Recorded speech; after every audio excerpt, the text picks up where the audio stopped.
In my 4th year of my creator business, I earned more than my first 3 years combined. And I did that all while traveling full-time as a digital nomad with my partner. You see, in my first 3 years, I was doing everything wrong. I was valuing my work with hourly pricing. I was saying yes to nearly any and every client that came my way. And I burnt out multiple times because I kept switching between different clients, different services, and different projects. But that all changed when my mentor gave me this book, Built to Sell by John Warrillow, that helped me implement simple changes to my business that helped me earn more, work less, and actually enjoy the freedom that I'd first dreamed of when I started my business. So if you're a freelancer stuck in that feast to famine cycle, trying to cater your services to anyone and everyone, my friend, this may be the most important video that you watch. Let me paint you a picture and let me know if this sounds familiar to you. Drop it in the comments below. You leave your 9-to-5 job so you can stop working 40 hours a week for something you hate to spend more time in what you love doing and making an impact. But as you quickly realize, you dug yourself a hole that you're not quite sure how to get out of. Where are your clients coming from? Can you make this sustainable? What services or offers should I be providing? And very quickly, you find yourself stuck in this hamster wheel where you're panicked, in scarcity, trying to arm wrestle and convince anyone to say yes to your services. You find that you're not just working 40 hours a week, you could be working 50, 60, 70, sending DMs, writing emails, asking for referrals, or posting content and doing paid ads in the hope that just someone jumps on a call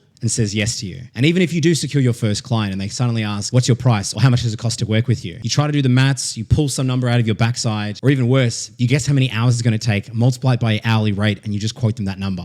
I know this too well because I was in that position for the first 3 years. You see, I was a generalist for hire. I had no consistency, no repeatable system, and it felt like every single time I started working with a new client, I was basically creating a new business. And that's when I experienced my first burnout in the middle of my 2nd year that I realized the bottleneck was me. And I'd effectively created a more unstructured 9-to-5 job, except the hours were much longer than 9 to 5. Just prior to that burnout, my one-person business was managing 8 clients simultaneously. Now, this might sound like an impressive flex, but the problem is I was doing something different for all 8 of those clients. For some, it was social media management. For another, I was a community lead. For another, I was helping them build a website. For another, I was creating UGC content. For another, I was consulting them. So while on the surface, it was stroking my ego and looked great to others around me, internally, I was a wreck and I knew that I was just months away from burnout. And plus, because I was scattered so thin that the quality of my work was deteriorating because I had less time to spend on them. As a result, I was cutting corners, making shortcuts, and it was quickly showing up in my outputs. So when I read this book, I realized that the problem wasn't my talent. It was great that I could do all these things. The problem was my business model. I'd imprisoned myself with a glorified job. My time was still anchored to my outputs. And this book made me realize I needed to create a system where I wasn't the bottleneck. Now, of course, this wasn't to outsource everything because I favor a lean, low-stress lifestyle where I don't have employees to manage. But I shouldn't be building from scratch every single time I take on a new client or a new project. So in mid-2022, I fired 80 to 90% of my clients and just kept on a handful where I knew I was providing the best results to them.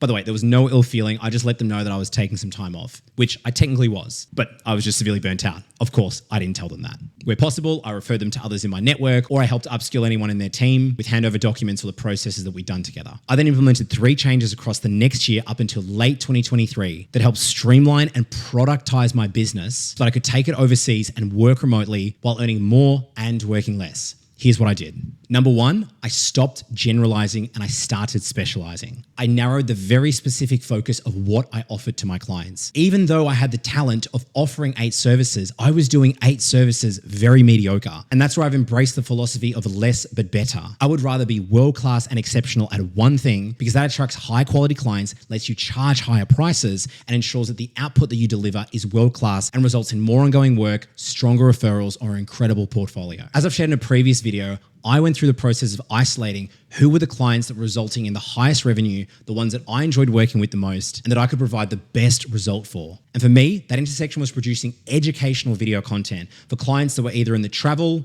tech, or e-commerce niches. That now acted as a catalyst for the second change I implemented in my business. I shifted from offering a service that was anchored to my time to a process that produced a specific outcome or set of deliverables for my clients. Because my mind was now freed up from doing 8 different services simultaneously, I could now focus on just doing one thing exceptionally well. And I could step back, deconstruct exactly what was part of that process, turn it into a 3 to 5 step repeatable system, document, automate, delegate, outsource some help if I needed to, and ensure that I could become more efficient, ultimately reducing the time that I spent doing the process, but improving it every single time I did it with the handful of clients I now worked with. Here's how I knew my process was getting really dialed in. One of my clients, the founder of an Australian-based e-commerce shop that offers men's grooming products, had engaged with me to scale their educational and promotional video content. Now, as part of my package, I'd offered an optional 30-minute Zoom call where we could just check in and get across metrics and the entire process.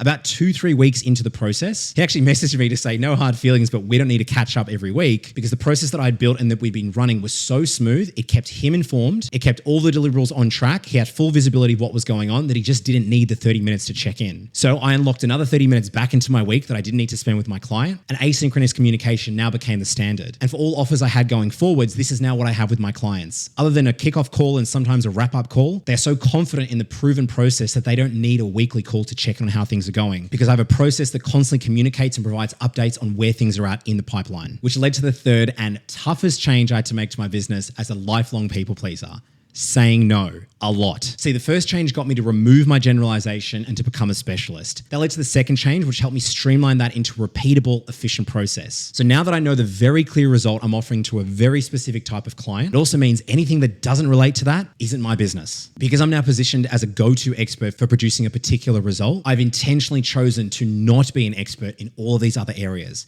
And rather than trying to pretend or do mediocre work whenever someone reaches out to me, I had enough conviction to be able to say no and refer them to others in my network, because anything that wasn't related to my core offer or my core service was just a distraction. It was going to be a loss for me because I wasn't operating my zone of mastery and I was splitting my focus, and a loss for the client because they were getting mediocre work rather than going to someone who was better than I was. Now, it not only helps you set boundaries with the work that you allow to come in, but it also helps you reinforce really healthy boundaries with your existing clients. Because you're an expert at what you do and they come for your expertise, you can now establish your working terms and your conditions in order to get the result. This may be: what hours are you available for contact? How quickly can they expect a response from you? How many revisions or changes does your project include? What else is included in the package? Or if they want something that's outside of the scope, you can either charge them an additional fee for them if you think it's worth your time, or just let them know that it's something that you don't do, but hand them over to someone else. If you've seen The Matrix and the scene in which Morpheus and Neo are going through a training, and Morpheus talks about the girl in the red dress, you'll have more of these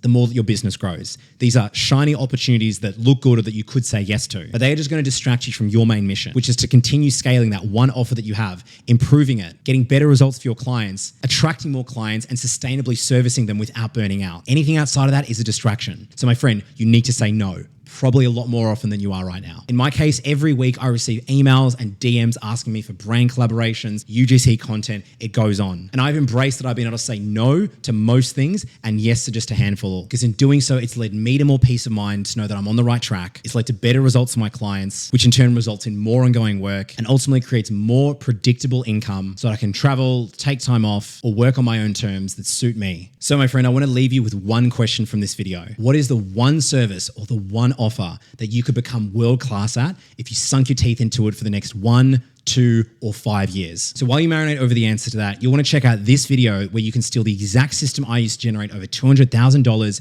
running productized services for my clients from anywhere in the world. Oh, and it's a free tool and you can do it in under 15 minutes. So I'll see you there.